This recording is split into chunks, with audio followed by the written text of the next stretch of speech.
Esta noche reportaron la privación de la libertad de 52 centroamericanos y 2 choferes ahí en la zona de Matehuala, en San Luis Potosí, una zona muy complicada. Esta unidad, este camión, salió ayer de Tapachula, Chiapas, hacia Monterrey, Nuevo León, y desapareció durante su trayecto sobre la carretera federal 57. Mire, el autobús fue localizado en Nuevo León, en el municipio de Galeana, pero en su interior no se encontraba ninguna persona.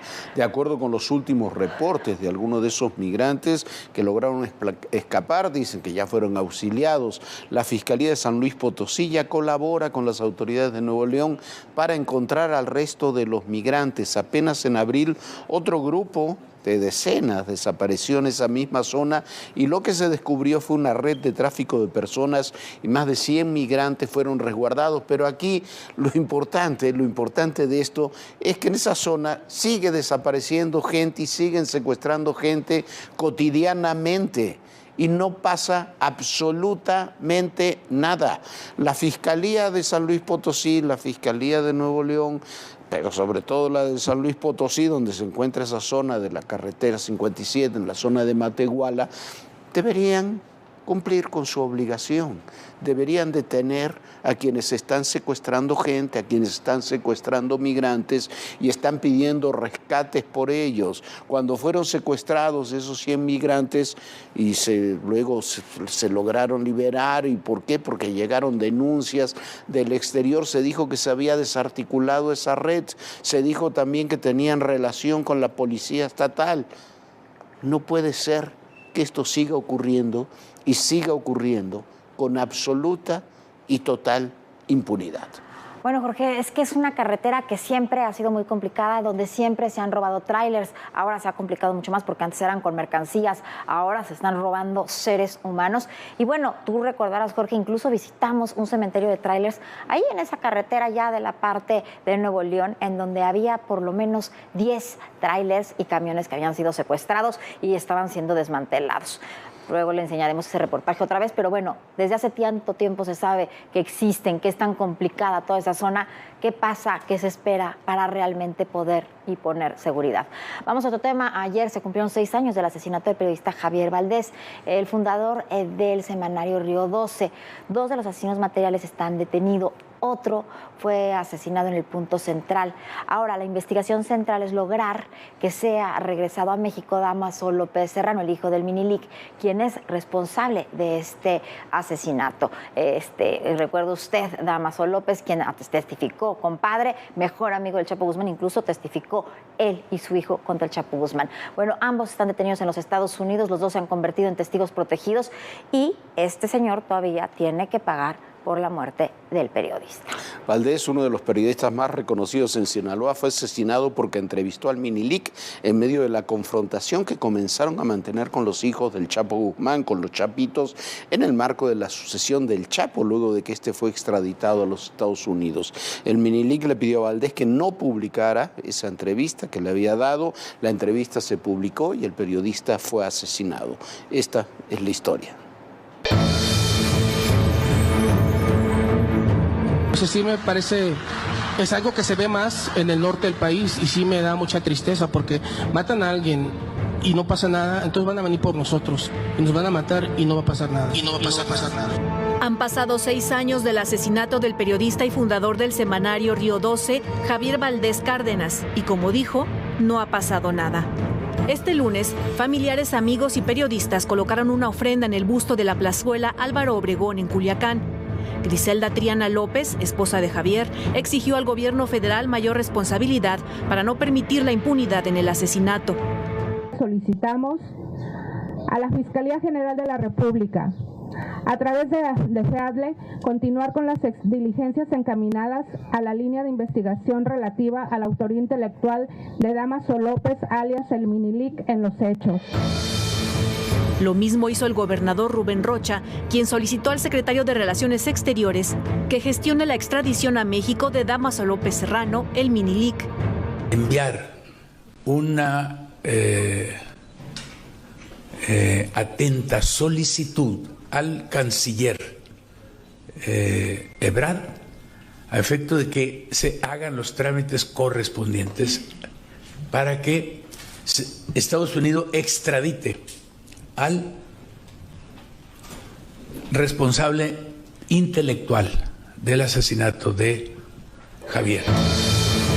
Javier Valdés Cárdenas fue asesinado de 12 disparos la tarde del 15 de mayo del 2017 en medio de una guerra interna entre facciones del cártel de Sinaloa. En el marco de esa confrontación, Javier Valdés escribió sobre la disputa entre los Dámasos y los Chapitos. El artículo molestó al hijo de Dámaso López Núñez, el licenciado, y pagó 100,000 pesos para quitarle la vida. 2 de los 3 autores materiales fueron sentenciados y un tercero fue asesinado en Sonora. El 17 de junio de 2021, Juan Francisco Picos Barrueta, alias El Quillo, identificado como el jefe de la célula contratada para matar a Javier, fue sentenciado a 32 años de prisión por este homicidio. 4 meses antes, Heriberto Picos Barraza, alias El Koala, aceptó su participación en el homicidio, por lo que fue condenado a 14 años y 8 meses de prisión. Pero el autor intelectual, Dámaso López Serrano, el Minilic, sigue sin responder ante las autoridades mexicanas. El criminal se entregó a las autoridades de Estados Unidos en julio de 2017 para eludir la persecución en su contra que emprendieron los hijos de Joaquín Guzmán Loera, los Chapitos. En enero de 2018 se declaró culpable de conspiración para distribuir cocaína y heroína y recibió la sentencia de 6 años de prisión. En el juicio contra el Minilic, la justicia de Estados Unidos no agregó el homicidio de Javier Valdés, al tiempo que la orden de aprehensión girada contra Dámaso López Serrano se encuentra atorada en el área de asuntos internacionales de la Fiscalía, por lo que su repatriación no avanza. En septiembre de 2011, el Comité para la Protección de Periodistas le otorgó el Premio Internacional de la Libertad de Prensa a Javier Valdés por su valiente cobertura y por ponerle nombre y rostro a las víctimas. En Culiacán, Sinaloa, México, es un peligro estar vivo. Y hacer periodismo es caminar sobre una invisible línea marcada por los malos que están en el narcotráfico. Uno debe cuidarse de todo y de todos. Y no parece haber opciones ni salvación y muchas veces no hay a quién acudir. Para ADN 40, Fuerza Informativa Azteca. Bueno, 6 años del asesinato de Javier Valdés y hay... algunos de los asesinos materiales están detenidos, el Minilic está en los Estados Unidos, está convertido en testigo protegido. Está difícil que lo envíen de regreso a México. ¿Por qué? Porque está trabajando con las autoridades estadounidenses a ver qué sucede. Pero mire usted, aquí en esto lo importante, además de recordar a este muy buen periodista que fue Javier Valdés, es que 2022 ha sido el año con mayor número de periodistas asesinados en la historia de México y uno del número de mayor cantidad de periodistas asesinados en el mundo. 16 periodistas fueron asesinados en nuestro país en el 2022. Se cumplieron también 6 meses del atentado que sufrió nuestro colega Ciro Gómez Leiva y están detenidos varios de los autores materiales, pero no está detenido ni quien contrató a esos autores materiales, ni sabemos quién fue el autor intelectual. Mientras eso no ocurra, ese crimen, aunque estén detenidos los autores materiales, seguirá estando en la impunidad. Nada de esto, por supuesto, se recuerda, Viviana, en los ámbitos de la mañanera o en muchos de esos espacios donde se habla de muchas cosas, se critica en forma durísima a los periodistas, pero estos crímenes contra los periodistas, de ellos no se dice una palabra. Es una tragedia que sea una profesión de tanto riesgo cuando la sociedad tiene el derecho de ser informado. Y en otros temas, hoy se informó que en medio de la crisis fronteriza fue detenida en San Diego una persona de nacionalidad afgana. Bueno, esta mujer había ingresado ilegalmente a México y estaba catalogada como terrorista. En la frontera se vive una situación de una mayor calma con una reducción de cruces luego de las medidas más restrictivas establecidas por los Estados Unidos y por México. Y mire, al mismo tiempo, pero en la frontera con Texas siguen las revisiones exhaustivas de camiones de carga con demoras de hasta 27 horas, sobre todo en Matamoros, como parte de las políticas impuestas por el gobernador Greg Abbott. Así es como lucía la frontera de San Diego, cerca de Tijuana, la semana pasada. Miles de migrantes bajo la supervisión de la patrulla fronteriza estaban a la espera de poder ser aceptados en los Estados Unidos. Entre ellos estaba un hombre originario de Afganistán, quien fue detectado el pasado 10 de mayo. Cruzó desde México en medio de una caravana numerosa que llegó a la garita de Otay Mesa. Al tomar sus huellas dactilares, los agentes fronterizos se percataron que este hombre estaba en la lista de los más buscados por el FBI, en calidad de terrorista. Hasta el momento, la agencia reclasificó los arrestos de este hombre y solo indicó que permanece atento en los esfuerzos para detectar y evaluar posibles amenazas. Mientras que Jim Desmondo, miembro de la Junta de Supervisores del Condado de San Diego, explicó que el intento de entrada de este hombre es por la falta de un buen programa integral de inmigración, lo que provoca esas masas al otro lado de la frontera al no tener un proceso comprensible. Detalló que ha visto familias en la frontera durmiendo bajo lonas y bolsas de basura durante días. Pero esta parte de la frontera entre México y Estados Unidos no es la única que presenta problemas. A 2.800 kilómetros, las revisiones exhaustivas ya causan estragos. Es en la frontera entre Matamoros y Brownsville, donde reportan retrasos de 8 hasta 27 horas en el transporte de carga. La Secretaría de Economía de nuestro país instó al estado de Texas a detener tales revisiones, que comenzaron el 8 de mayo y que, según México, tienen como objetivo interrumpir el tráfico de migrantes en la frontera, una atribución que no corresponde a gobiernos estatales. La dependencia agregó que en los próximos días llevará el tema al Comité de Facilitación del Tratado de Libre Comercio entre Estados Unidos, México y Canadá, que exige a los países miembros inspecciones aduaneras y fronterizas claras, rápidas y honestas. Por su parte, la Cámara Nacional de Autotransporte de Carga de Matamoros, Canacar, advirtió que esta medida provoca pérdidas que ascienden a $1,000 millones. Recordó que a diario cruzan cerca de 1,000 unidades de transporte de carga, mientras que en los últimos días solo han cruzado 300. No es la primera vez que Greg Abbott emprende este tipo de medidas. En 2022 hizo lo mismo en el puente Reynosa Park durante 3 días, ocasionando filas de hasta 30 kilómetros. Para Abbott, esas inspecciones tienen por objetivo detener el contrabando de migrantes y drogas. Pero en ese 2022 sus inspectores no informaron haber encontrado algo. A través de su cuenta de Twitter, el gobernador tejano pidió a sus pares enviar recursos para blindar la frontera. Incluso hubo respuesta del gobernador de Florida, Ron DeSantis, quien anunció el despliegue de activos en Texas para ayudar a defender la frontera sur. Serán 800 soldados de la Guardia Nacional de Florida y 200 oficiales del Departamento de Aplicación de la Ley, los cuales estarán acompañados por drones, airboats y aeronaves de ala fija.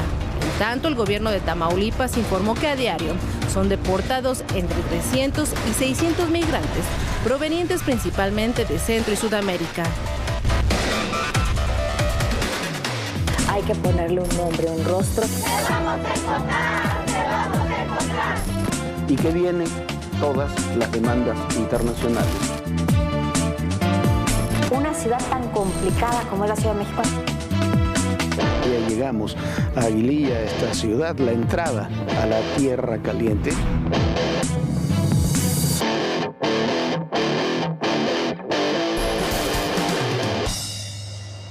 Bueno, y la CENTE, que dice pretender un aumento salarial del 100% para los maestros, sigue con sus movilizaciones. Hoy intentó ingresar por la fuerza a Palacio Nacional y tomó el aeropuerto de Oaxaca.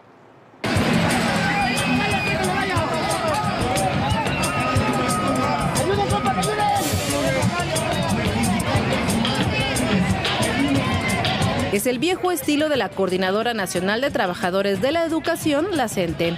De nuevo lo pusieron en marcha. Ocurrió la mañana de este martes en la puerta principal de Palacio Nacional. Retiraron las vallas para que uno de sus vehículos pudiera bloquear el acceso al inmueble.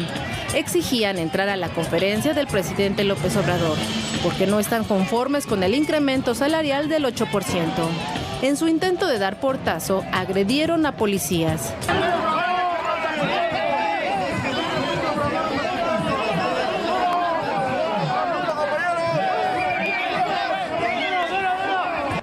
Pese al llamado por el altavoz, hubo quienes hicieron caso omiso. Compañeros, mantengamos el orden. Somos un gremio pacífico. En medio de esta situación, una comisión de 10 maestros fue recibida en Palacio Nacional. Entregaron su pliego petitorio en el que piden derogar la reforma educativa y rechazaron pasar la Dirección General de Educación al Instituto Nacional de Pueblos Indígenas. Este punto incluso ya fue eliminado por los diputados. El caos no solo fue en la Ciudad de México. Iniciaron un paro de 48 horas y tras retirar el plantón que tenían instalado en el centro de la ciudad de Oaxaca, marcharon a las inmediaciones del Aeropuerto Internacional del Estado.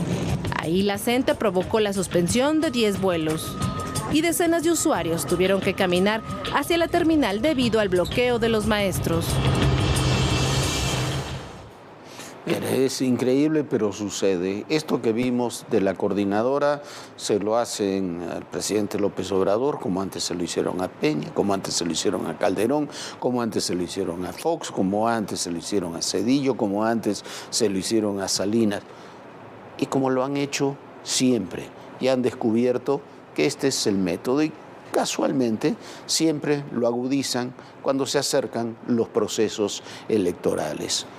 No hay pierde con la gente, siempre hace lo mismo. Lo que resulta increíble es que le permitan seguir haciendo lo mismo y que sigan acumulando poder en Oaxaca y en otros estados de la República, controlando prácticamente la educación en esos estados, que casualmente en los estados donde tiene hegemonía la CENTE son los estados que peores niveles de educación tienen en nuestro país. Los que lo sufren son las niñas y los niños que ahí estudian, los padres de familia que con estos señores nunca trabajan y con estos señores no pueden enviar a sus hijos a las escuelas o cuando los envían tienen la peor educación del país. Mientras tanto se siguen produciendo este tipo de movilizaciones y va a ver usted que de aquí a las elecciones del 2024 se van a repetir cada vez más, porque así es como adquiere poder la CENTE. Bueno, Jorge, y también como dices tú, cuando está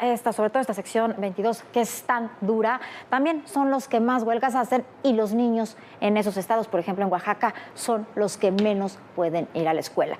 Bueno, mientras tanto siguen las denuncias de malos manejos en el instituto para devolver al pueblo lo robado.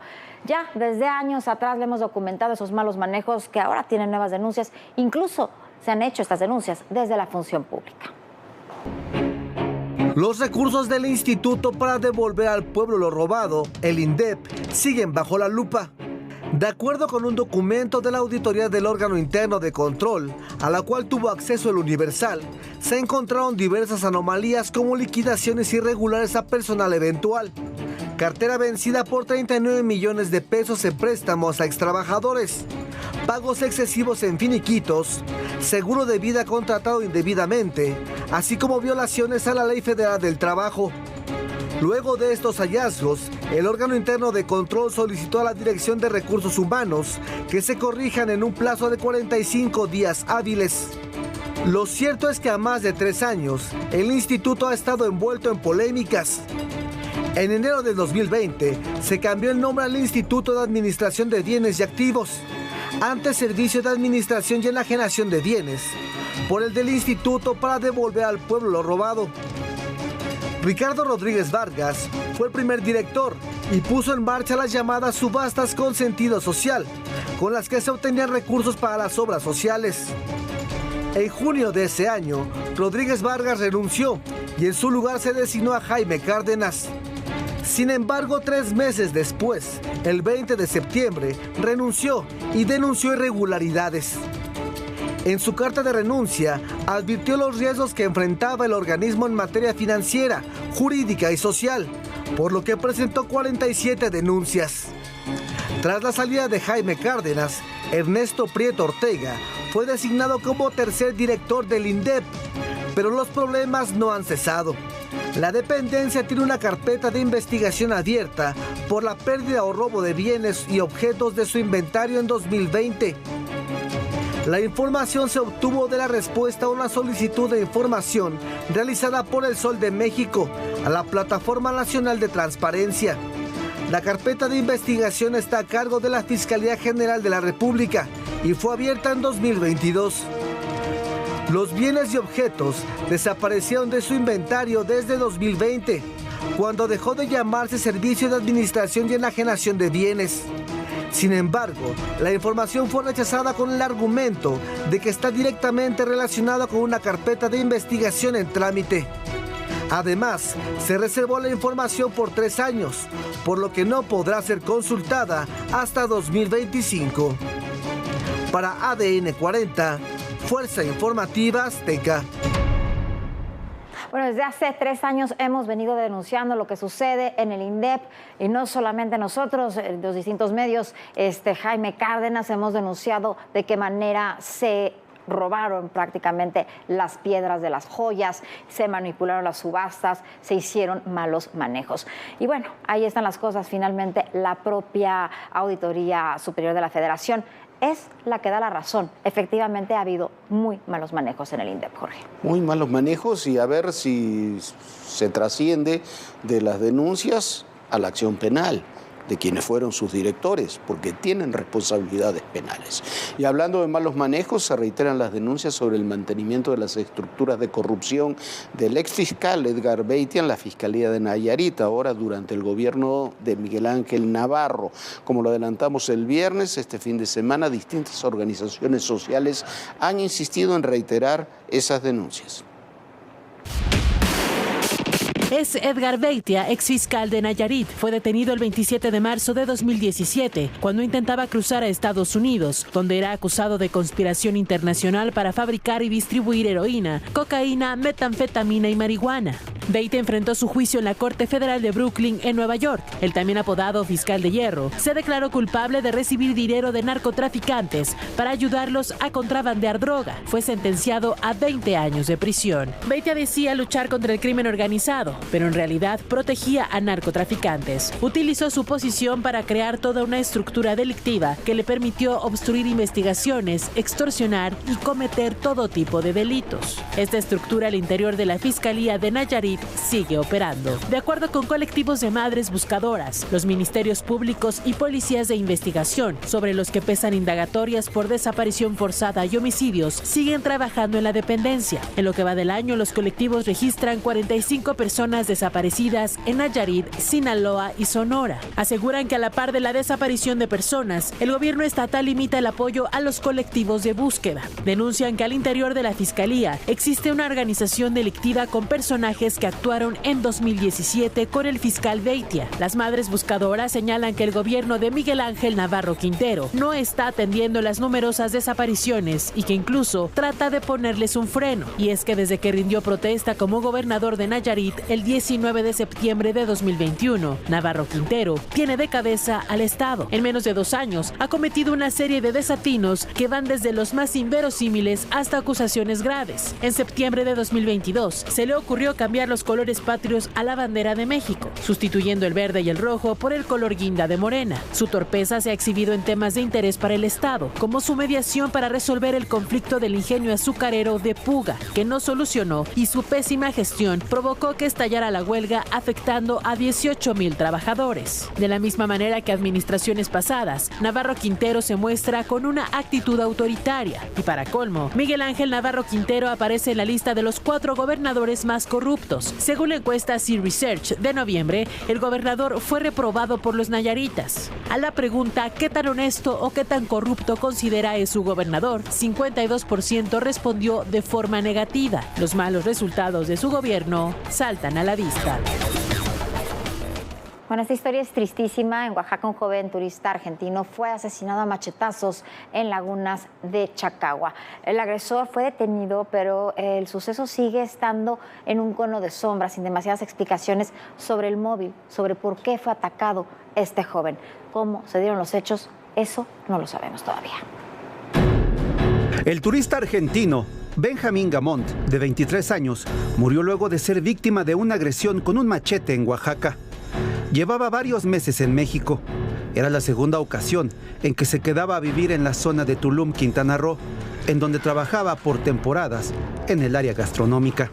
Al terminar su periodo de empleo, Benjamín decidió viajar a las playas de Oaxaca junto con su amigo Santiago Lastra y Macarena Elía González, pareja de Santiago. Ellos llegaron a Lagunas de Chacagua el 11 de mayo. Lo que parecería una expedición más por tierras mexicanas terminó en tragedia. El 12 de mayo, cuando las 3 personas fueron atacadas sin razón aparente por otro hombre. Y cuando salían de un restaurante de playa, por detrás vino otro muchacho de una edad también parecida, 22, 23 años. Y lo atacó Benjamín con el machete. Y los otros 2 recibieron heridas por intentar defenderlo, protegerlo de alguna manera. Chica, ¿no? Claro, la chica y Santiago, el amigo. Pero el ataque fue dirigido a Benjamín. Y claro, literalmente le partió la cabeza de un machetazo. Sí. Benjamín fue quien resultó más grave en esta agresión. Recibió atención en hospitales de la entidad por 2 días, pero tuvo que ser trasladado a la Ciudad de México el 14 de mayo para ser intervenido en un hospital. Desafortunadamente falleció el 15 de mayo. Sus órganos serán donados, por lo que su cuerpo tuvo un ingreso más al quirófano en el Hospital General de México, Dr. Eduardo Lisiaga, en donde el argentino fue despedido entre aplausos de los médicos.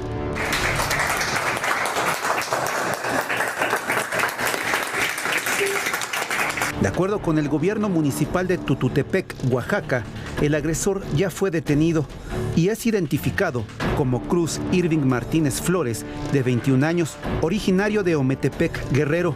Señalaron que este hombre se encontraba en Lagunas de Chacagua en búsqueda de trabajo.